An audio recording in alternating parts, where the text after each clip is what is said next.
Welcome back, बहुत स्वागत। आप देख रहे हैं कहानी कुर्सी की और आज हम लगातार चर्चा कर रहे हैं ये जो जुलूस निकल रहे हैं दुर्गा प्रतिमा के विसर्जन के मौके पर, जगह जगह हंगामा क्यों हो रहा है, और ख़ास तौर पर जब ये किसी मुस्लिम आबादी वाले इलाके से गुजरते हैं, मस्जिद के सामने से गुजरते हैं, तो फिर इन पर पथराव क्यों हो रहा है। या जैसे एक एसटी हसन सांसद है समाजवादी पार्टी के, उन्होंने कहा कि ये जुलूस में शामिल लोग उकसाते हैं, जोर से डीजे बजाएंगे, नाचेंगे, किसी को चढ़ाने वाली बात करेंगे, सामने से फिर पत्थर चलता है। अब यूपी के महाराजगंज की आपको बात बताता हूं, बहराइच की हमने काफी बात की। महाराजगंज में दुर्गा पूजा का जो डोल होता है उसमें लहरा रहे झंडे को लेकर मुस्लिम समाज के युवकों ने हंगामा कर दिया। अब इसकी सूचना पर कई थानों के पुलिस और पीएसी वहां पर पहुंची, पूरे गांव को जैसे छावनी में बदल दिया गया। पुलिस ने एक मौलाना समेत 12 नामजद 17 लोगों पर केस दर्ज कर लिया है। पुलिस के मुताबिक ये मिश्रवलिया गांव है और हर साल यहां पर दुर्गा पूजा का डोल का आयोजन किया जाता है। ऐसे में इस साल भी हरिओम पांडे और कुछ और ग्रामीणों ने मां दुर्गा के डोल रखे हुए थे। शाम को करीब 7:30 बजे डोल का जुलूस गाजे बाजे के साथ शिव मंदिर से शुरू हुआ। जुलूस शिव मंदिर से चलते हुए मुस्लिम मोहल्ला पार करके एक नूरी जामा मस्जिद है उसके पास पहुंचा था कि जुलूस में लोगों के हाथों में जो झंडे थे वो झंडा लहराने लग गए। झंडे को मस्जिद के पास कुछ लोगों ने नुकसान पहुंचा दिया, इसको लेकर ईंट पत्थर चलने लगे। पुलिस ने 17 लोगों के खिलाफ गंभीर धाराओं में मामला दर्ज कर लिया। तस्वीरें जो हैं वो आपके सामने। फिर यहाँ पर वही मामला, झंडा जो है वो विवाद का कारण बन गया। अब ये वो देखिए, आप यात्रा देख के वो जा ही रही है, ये झंडा जो है वो लहरा रहे लोगों के हाथों में है, इसी पर पत्थर चलने शुरू हो गए। देख लीजिए एक बार, आप पूरा सुना दीजिए। ये वो झंडा लहरा रहे हैं कुछ लोग, डीजे बज रहा है और झंडा छीन लिया किसी ने उस व्यक्ति के हाथ से। बस ये विवाद का कारण बन गया। इलाके में मुस्लिम आबादी है, यहाँ जुलूस में भी काफी लोग हैं, भिड़ंत हो गई आपस में, पुलिस को मौके पर पहुंचना पड़ा। सारे थानों के आसपास की पुलिस जो है यहाँ रवाना कर दी गई है। ये देखिए, फिर एक बार ये देखिए आप।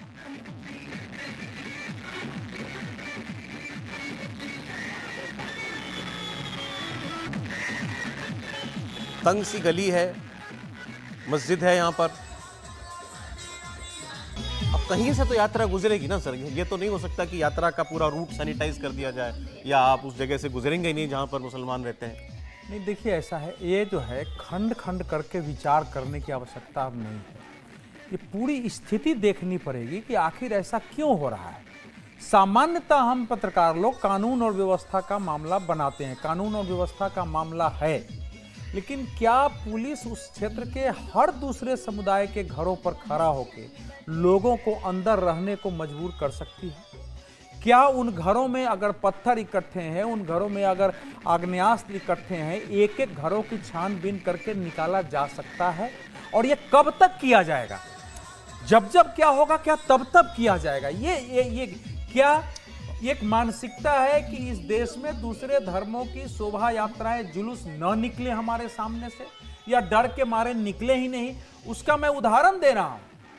हम लोग इसके खुद भुक्तभोगी हैं कि हमारे बिहार में एक समय ऐसा आ गया था कि अघोषित ऑर्डर था कि इस क्षेत्र से अगर आपने अष्टजाम किया है, मतलब 24 घंटे श्री राम धुन गाए हैं, तो उसकी यात्रा यहां से यहां आप नहीं निकाल सकते हैं।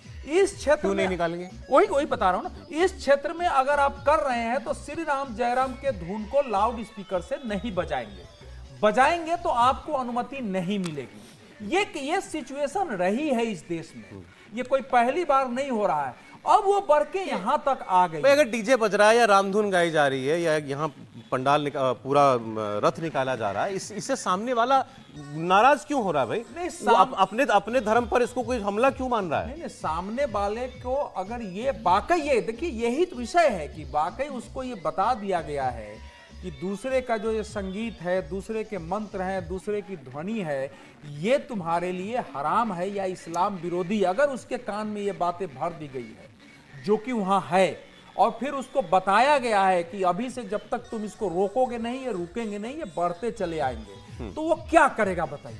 इसका मतलब यह है ना कि पिछले लंबे वर्षों से ऐसे लोगों ने, क्योंकि आप चाहे नूह का दंगा देखिए, उसकी रिपोर्ट जरा पढ़ लीजिए, जो आपके जहांगीरपुरी में दिल्ली वाला पुलिस ने जो चार्जशीट दायर किया है उसको पढ़ लीजिए कि कैसे उसमें लोग लगे हुए थे। ऐसी कुछ घटनाओं की अगर आप पुलिस का जो एफआईआर नहीं कर रहा हूं, पुलिस की जो आरोप पत्र है केवल उसकी अगर 7, 8, 10 आरोप पत्र इकट्ठा करें तो जो मैं कह रहा हूं वो आपको सबस्टेंशिएट सब जगह यही होता है। जरा कौशाम्बी बता रहा हूं, कौशाम्बी की तस्वीर दिखाइएगा जरा।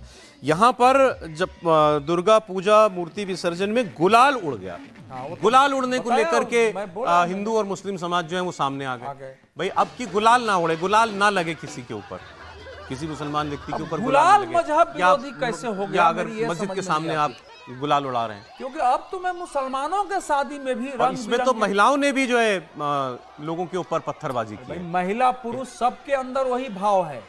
आपने ISIS में महिला आतंकवादी जिहादी नहीं देखे हैं क्या? वह दिखाएगा पूरा।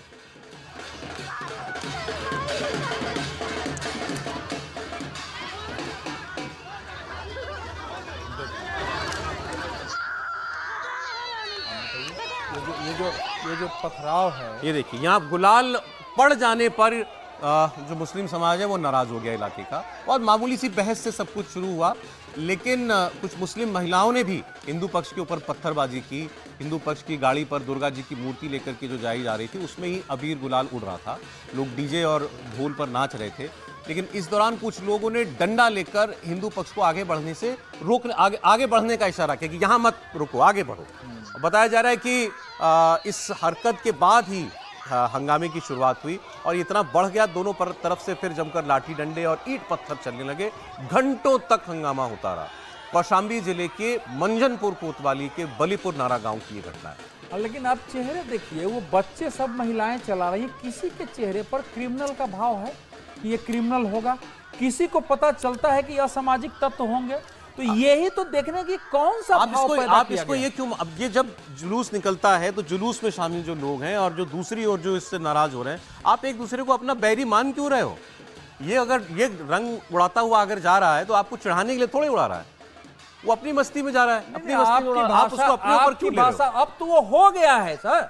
अब तो ये देखने की जरूरत है कि ऐसा हो क्यों रहा है, इसका विस्तार कैसे हो रहा है और इसके से निपटने के क्या उपाय हो सकते हैं। बताइए उपाय, बताइए। इससे निपटने के क्या उपाय हो सकते हैं? जुलूस निकालना बंद कर दें? नहीं, जुलूस निकालना बंद तो नहीं करना है। इससे निपटने के 3 उपाय मेरी दृष्टि में है। अभी तात्कालिक दृष्टि से भारत को अगर देखा जाए कि भारत में एक समुदाय के लोग दूसरे समुदाय के लोगों से पहले जाके कि आपके यहां ऐसा क्यों हो रहा है बात हो, उसमें प्रशासन के लोग रहें, और फिर ऐसे लोगों के बारे में बात हो कि हम निकालेंगे, आप लोग पहले खड़े रहो, अपने समाज में जाओ, आपसे हमारी दुश्मनी नहीं है। एक सामान्य तो रास्ता ये होता है कि पहले से इसकी तैयारी की जाए, सभी की तरफ से हो, ये एक सामान्य होता है। दूसरी स्थिति ये होती है जो सरकारें करती हैं, दूसरी है कि प्रशासन भी इसमें पहल करते हुए लोगों की बैठकें करे, लोगों को समझाए और उनको डी रेडिकलाइज जो करने की जो घटना होती है, हर ऐसी घटना के बाद मुसलमानों के बीच जाके उनको डी रेडिकलाइज करने की जब कोशिश करेंगे तो आपको पता चलेगा कि कितनी मात्रा में वहां रेडिकलाइज हो चुका है, तब आपका रास्ता निकल सकता है। और तीसरा रास्ता यह है जो मैं बार बार कहता हूं कि दूसरे धर्म के लोगों को बिना हिंसा के शक्ति के साथ अपना प्रदर्शन करना ही पड़ेगा, इनका विरोध करना ही पड़ेगा जगह जगह। लेकिन उसमें जो हिंसा हो रही है ना, उससे आप उन्हीं के पाले में खड़े हो जाते हैं। और जो मोहन भागवत जी ने कहा कि हमको हिंदू होने के नाते हमेशा ध्यान रखें कि हम विश्व कल्याण के भाव से पैदा हुए हैं, हमारी शक्ति जरूर चाहिए, असंगठित नहीं होना है, उसमें शील की आवश्यकता है। आपने बताया शांति से अपनी शक्ति का एहसास कराना पड़ेगा, शांति नहीं, प्रखरता से, हिंसा नहीं होगी उसमें। हिंसा, ठीक। बताइए क्या करेंगे? गांव, ये तो गांव की घटनाएं है ना। नहीं देखिए, इसमें मतलब ये जो सब कुछ है, ये सब कुछ होता है जो अवधेश जी सलाह दे रहे हैं, तीसरी छोड़ के वो सब होता ही है, और तीसरा भी अब होने लगा है। एक लाइन की बात है कि उस जो भी छत पे खड़े लोग थे महाराजगंज में, उनकी हिम्मत कैसे पड़ गई उस झंडे को खींच लेने की। वो मिसाल बनना चाहिए प्रशासन की तरफ से, ये मजाक नहीं है। और अभी जब हावड़ा की घटना पे मैं कह रहा था, वहाँ सर्वधर्म संभाव नहीं होना चाहिए था, यहाँ होना चाहिए था। लेकिन सर्वधर्म समभाव किसी पंडाल में प्रतीकात्मक तौर पर चित्र लगाना नहीं होता है, वो व्यवहार से होता है। जो कौशाम्बी में हो रहा है ये अतिरेक है। उसी गांव के आसपास लोग रहते होंगे और उनको अगर अबीर गुलाल पड़ जाने से दिक्कत हुई तो ऐसे सारे लोगों को बंद करना चाहिए और उनको उन धाराओं में बंद करना चाहिए कि थोड़ा कुछ दिन रह के आए तो दिमाग अपने आप सुधर जाएगा। इसके अलावा कोई और रास्ता नहीं। ये बातचीत करना, समझा देना, इस सब से कोई सुधार नहीं होने वाला है। जो इससे सुधर जाएगा वो कानून के डर से सुधरेगा और जो इससे भी नहीं सुधरेगा उसका रास्ता एकदम सर दूसरा उनके बीच जाएंगे नहीं तो आपको पता कैसे चलेगा कि किस परिमाण में उनके अंदर इतनी कट्टरता और वो पैदा किया गया है। ये समझने के लिए उनके बीच जाना ही पड़ेगा। वो सामने दिख रहा है कि भगवा झंडा उनको बर्दाश्त नहीं अपनी गली में लहराता हुआ। हाँ, तो सामने दिख रहा है कि अबीर तो गुलाल लंबी उनके लड़ाई ऊपर का पड़ विषय जाए। है। मैं कह रहा हूं इसके अलावा और क्या आप जान लेंगे? लंबी लड़ाई का विषय है। उसके हिसाब से आपकी बौद्धिक, आपकी धार्मिक, आपकी सांस्कृतिक, यहां तक कि आपकी भौतिक तैयारी होनी चाहिए और वो तैयारी तभी होगी जब हम उनके बीच जाके समझेंगे कि वो किस स्थिति में है। क्या है सर इलाज? बहुत सारी चीज़ें, कोई एक इलाज नहीं है, लेकिन मैं कह रहा हूँ कि पूरा टेम्परामेंट को बदलने की ज़रूरत है। किस तरह से हम लोग बदल सकते हैं। ये हर चीज़ पे जो बात हो रही है कि भगवा झंडा लहरा रहे हैं उससे नाराज़ हो जाएं, उसको मतलब किसी भी दूसरे व्यक्ति को अपना दुश्मन समझना। यस एग्जैक्टली, बात असली बात वो है। अब उसको क्यों अपना विरोधी, बैरी क्यों मान हर रहे हो उसको? बात को विरोधी, जैसे अब तो राजनीति में भी होने लग गया। पहले राजनीति में विरोधी लोगों को प्रतिपक्ष मानते थे, जो मोहन भागवत जी ने कहा। अब तो राजनीति में भी दुश्मन हम लोग समझने लग गए हैं। तो ओवरऑल हमारे समाज का एक टेम्परामेंट बदल रहा है और वही खतरनाक चीज़ है। इसलिए बार बार मैं इस बात को कह रहा हूँ कि इस खतरे को समझना चाहिए और ये सबके लिए नुकसान की बात है। और ये तो मतलब हैरानी है ये तो। और जो हर्ष की बात करें ना, उस बात पर एक लंबी बहस होनी चाहिए कि ये जो हम पहचान कर रहे हैं मुस्लिम मोहल्ला और ये सब, तो उसको भी, ये भी एक नई तरीके की सोच पैदा करता है। हमेशा से ही रहा है ये, तो इस सोच हमेशा से ही रहा है। समीर जी देखिए, अब तो ये क्या केवल पुलिस की कार्रवाई ही ठीक कर सकती है? नहीं, एक दायरा रहता है पुलिस की कार्रवाई का। एक लिमिट के बाद पुलिस भी इस मामले में नहीं। समाज अगर इस दिशा में अगर बढ़ जाएगा तो पुलिस का प्रशासन हमेशा काम नहीं कर सकता ना समाज के। अब देखिए, अब जिस तरह इतनी बड़ी घटना बहराइच घटी, क्या मुस्लिम समाज का बौद्धिक वर्ग आ गया कि उन्होंने कहा कि जो घटना की गई है, जिस गोपाल मिश्रा को मारा गया, ये बहुत गलत हुआ है? किसी ने भी इसके बात का खंडन करा है, इसके आलोचना करी इस बात की? एक व्यक्ति नहीं है मुस्लिम समाज का। जिस तरीके से भगवा ध्वज खींचा गया है, क्या किसने मुस्लिम समाज के बौद्धिक व्यक्ति ने या किसी स्कॉलर ने कहा कि ये बहुत गलत है? अपने समाज को समझाने की कोशिश की? उनकी बात सुनी जाती, वो बैठक करते हैं क्या कि जब अगर देवी की मूर्ति प्रतिमा निकल रही है, राम की यात्रा निकल रही है, हनुमान जयंती पर अगर लोग निकल रहे हैं तो उनके ऊपर आप पत्थर मत फेंकिए, उनके ऊपर आप फूल की वर्षा कीजिए। पत्थर जमा करके मत रखिए, इसके लिए जमा करके रखते हैं पत्थर। कि अगर यात्रा आपके मोहल्ले से निकल रही है तो आप उनके लिए पानी पीने की व्यवस्था कीजिए, आप उनके ऊपर फूल की वर्षा कीजिए। ये अगर मुस्लिम समाज करेगा तो समाज के अंदर कितना अच्छा संदेश जाएगा। चलिए सर, ठीक है। अगर घरों में पत्थर जमा है तो तैयार वहां नहीं से है। फूल कैसे निकलेगा? मस्जिदों में पत्थर जमा है तो वहां से फूल कैसे निकलेगा? अरे आप सवाल तो ये है। बस भूल ब्रेक का जाते समय हो गया हैं, है। शिमला की संजौली मस्जिद में जब लोगों ने शांतिपूर्ण प्रदर्शन किया तो उनका, हाँ भैया 3 मंजिल अतिक्रमण है, अवैध है, तोड़ देंगे। कोर्ट कमिश्नर के यहाँ अब वहाँ के ऑल हिमाचल जो इमाम या मौलाना एसोसिएशन है, उसने कहा हम आगे जाएंगे, अब वो नहीं तोड़ेंगे। अब आप बताइए क्या कर लेंगे?